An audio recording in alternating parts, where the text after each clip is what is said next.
ओम शांति। आज बाबा के 5-4-21 के महावाक्य हैं। मुरली का टाइटल है मीठे बच्चे। भोलानाथ मोस्ट बिलवेड बाप तुम्हारे सम्मुख बैठे हैं।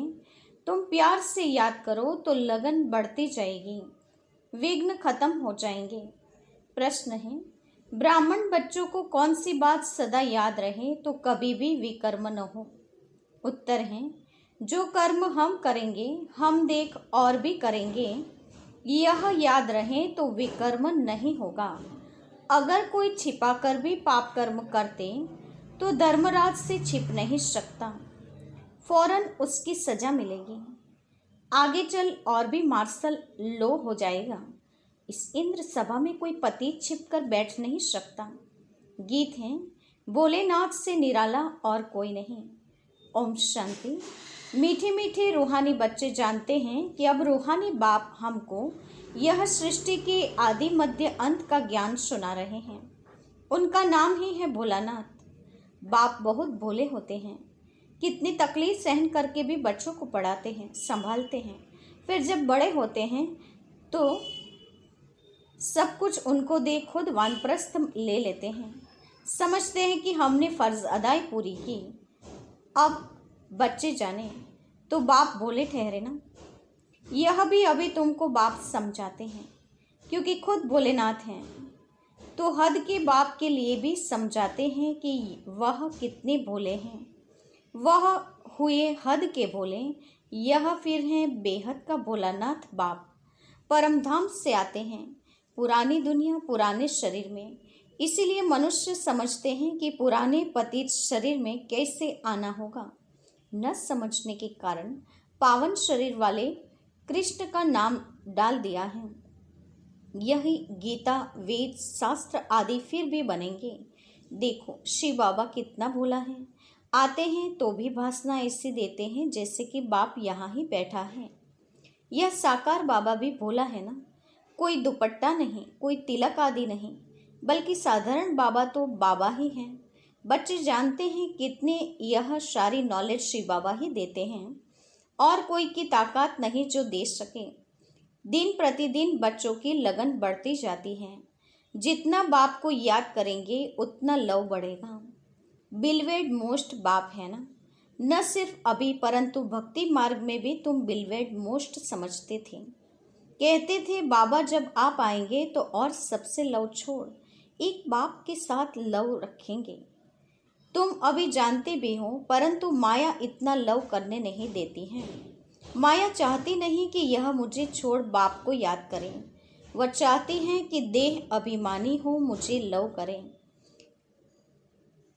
यही माया चाहती है, इसीलिए कितना विघ्न डालती है। तुमको विघ्नों को पार करना है। बच्चों को कुछ तो मेहनत करनी चाहिए ना। पुरुषार्थ से ही तुम अपनी प्रारब्ध पाते हो। बच्चे जानते हैं उच्च पद पाने के लिए कितना पुरुषार्थ करना है। एक तो विकारों का दान देना है, दूसरा बाप से जो अविनाशी ज्ञान रत्नों का धन मिलता है वह दान करना है। जिस अविनाशी धन से ही तुम इतने धनवान बनते हो। नॉलेज है सोर्स ऑफ इनकम। वह है शास्त्रों की फिलोसॉफी। यह है स्पिरिचुअल नॉलेज। शास्त्र आदि पढ़कर भी बहुत कमाते हैं। एक कोठरी में ग्रंथ आदि रख दिया, थोड़ा कुछ सुनाया, बस इनकम हो जाएगी। वह कोई यथार्थ ज्ञान नहीं है। यथार्थ ज्ञान एक बाप ही देते हैं। जब तक किसको यह रूहानी नॉलेज नहीं मिली है तब तक वह शास्त्रों की फिलोसॉफी बुद्धि में है। तुम्हारी बात सुनते नहीं हैं। तुम हो बहुत थोड़े। यह तो 100% सर्टेन है कि यह रूहानी नॉलेज बच्चों ने रूहानी बाप से ली है। नॉलेज सोर्स ऑफ इनकम है। बहुत धन मिलता है। योग से सोर्स ऑफ हेल्थ अर्थात निरोगी काया मिलती है। ज्ञान से वेल्थ। यह है दो मुख्य सब्जेक्ट। फिर कोई अच्छी तरह धारण करते हैं, कोई कम धारण करते हैं तो वेल्थ भी कम नंबरवार मिलती है। सजाएं आदि खाकर जाए पद पाते हैं। पूरा याद नहीं करते तो विकर्म विनाश नहीं होते हैं। फिर सजाएं खानी पड़े, पद भी भ्रष्ट हो पड़ता है, जैसे स्कूल में होता है। यह है बेहद की नॉलेज। इससे बेड़ा पार हो जाता है। उस नॉलेज में बैरिस्टरी, डॉक्टरी, इंजीनियरी पढ़ना पड़ता है। यह तो एक ही पढ़ाई है। योग और ज्ञान से एवर हेल्दी वेल्दी बनते हैं, प्रिंस बन जाते हैं। वहाँ स्वर्ग में कोई बैरिस्टर, जज आदि नहीं होते हैं। वहाँ धर्मराज की भी दरकार नहीं होती। न गर्भ जेल में सजा, न धर्मराजपुरी की सजा मिलती है।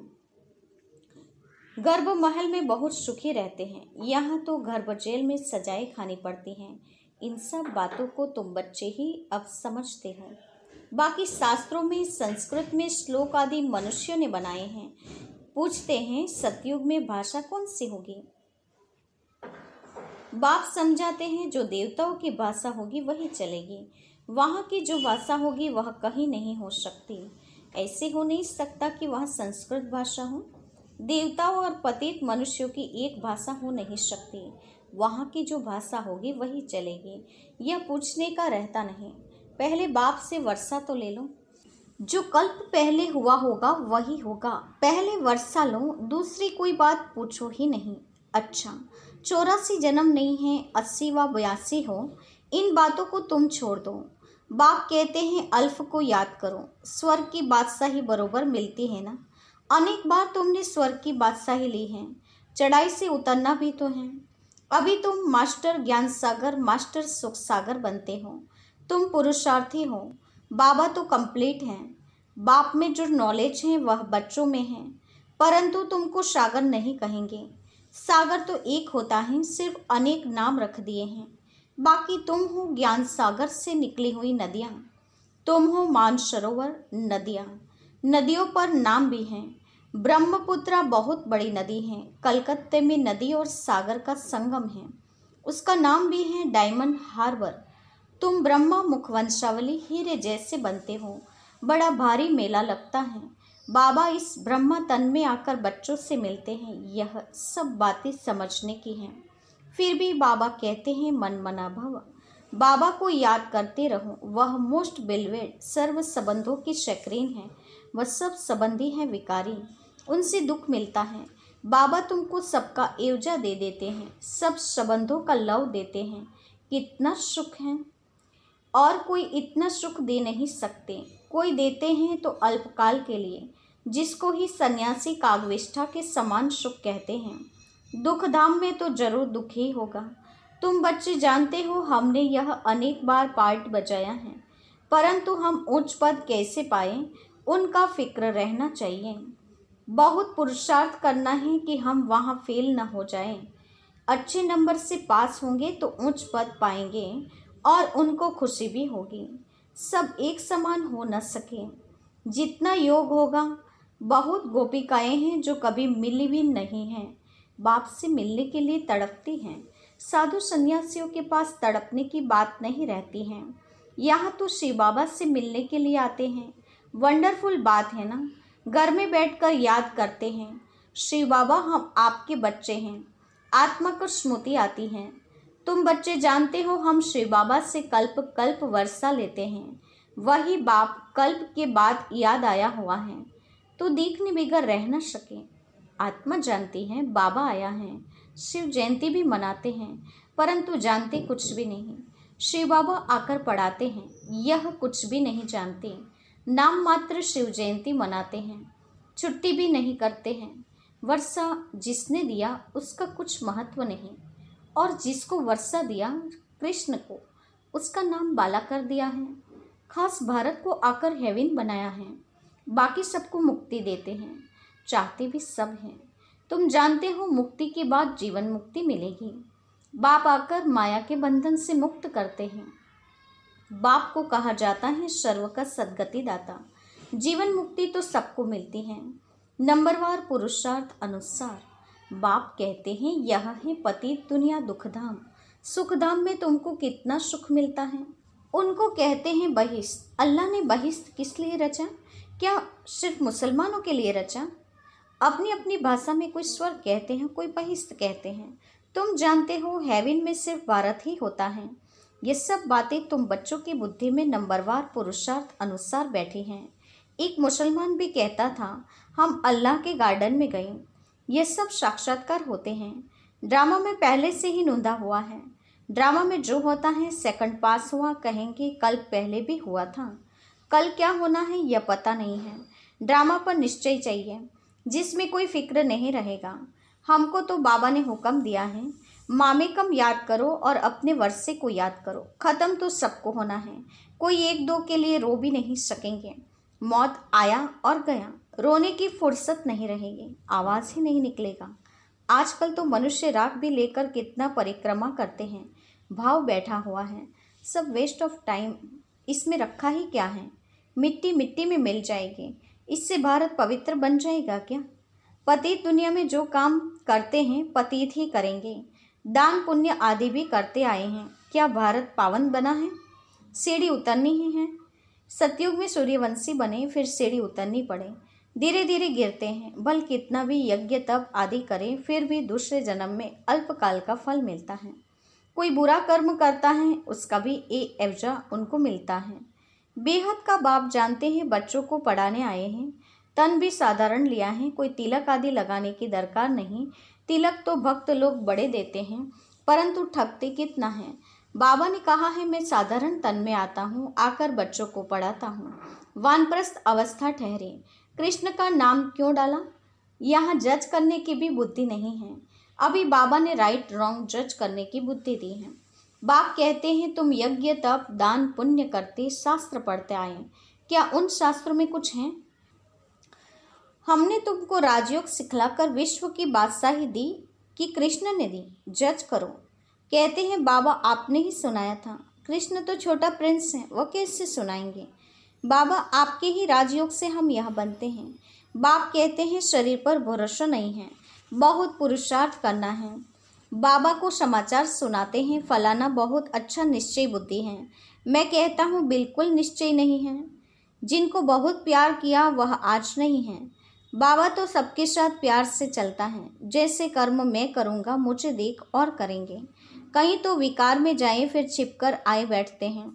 बाबा तो जट संदेशी को बता देते हैं, ऐसे कर्म करने वाले बहुत नाजुक होते जाएंगे, आगे चल नहीं सकेंगे। पिछाड़ी के नाजुक समय कोई कुछ करता है तो एकदम मार्शल लॉ चलाते हैं, आगे चल तुम बहुत देखेंगे। बाबा क्या क्या करते हैं, बाबा थोड़ी सजा देंगे, धर्मराज द्वारा दिलवाते हैं। ज्ञान में प्रेरणा की बात नहीं है। भगवान को तो सब मनुष्य कहते हैं हे पतित पावन आओ, हमको आकर पावन बनाओ। सबकी आत्माएं आर्गन्स द्वारा पुकारती हैं। बाप हैं ज्ञान का सागर, उनके पास बहुत वक्खर वैरायटी सामान है। ऐसा वक्खर फिर कोई के पास नहीं है। कृष्ण की महिमा बिल्कुल अलग है। बाप की शिक्षा से यह लक्ष्मी नारायण कैसे बने? बनाने वाला तो बाप ही हैं। बाप आकर कर्म अकर्म विकर्म की गति समझाते हैं। अब तुम्हारा तीसरा नेत्र खुला है। तुम जानते हो 5000 वर्ष की बात है। अब घर जाना है, पार्ट बजाना है। यह स्वदर्शन चक्र है ना? तुम्हारा नाम है स्वदर्शन चक्रधारी। ब्राह्मण कुलभूषण प्रजापिता ब्रह्मा कुमार कुमारियाँ लाखों की अंदाज में स्वदर्शन चक्रधारी बनेंगे। तुम कितनी नॉलेज पढ़ते हो? अच्छा, मीठी मीठी सिकिलते बच्चों के प्रति माता पिता बाप दादा का याद प्यार और गुड मॉर्निंग। रूहानी बाप की रूहानी बच्चों को नमस्ते। हम रूहानी बच्चों की रूहानी माता पिता बाप दादा को याद प्यार और नमस्ते। पूरी मुरली का धारणा युक्त मुख्य सार। पहले पॉइंट, यह समय बहुत नाजुक है, इसलिए कोई भी उल्टा कर्म नहीं करना है। कर्म अकर्म विकर्म की गति को ध्यान में रख सदा श्रेष्ठ कर्म करने हैं। दूसरा, योग से सदा के लिए अपनी काया निरोगी बनानी है। एक बिलवेड मोस्ट बाप को ही याद करना है। बाप से जो अविनाशी ज्ञान का धन मिलता है वह दान करना है, वरदान है। स्वमान में स्थित रह विश्व द्वारा सम्मान प्राप्त करने वाले देह अभिमान मुक्त भव। स्वमान में स्थित रह विश्व द्वारा सम्मान प्राप्त करने वाले देह अभिमान मुक्त भव। पढ़ाई का मूल लक्ष्य है देह अभिमान से न्यारे हो देही अभिमानी बनना। इस देह अभिमान से न्यारे अथवा मुक्त होने की विधि ही है सदा स्वमान में स्थित रहना।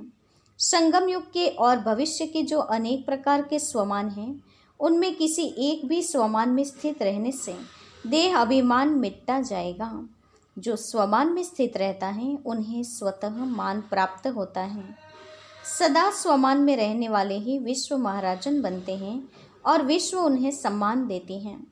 स्लोगन है, जैसा समय वैसा अपने को मोल्ड कर लेना, यही है रियल गोल्ड बनना।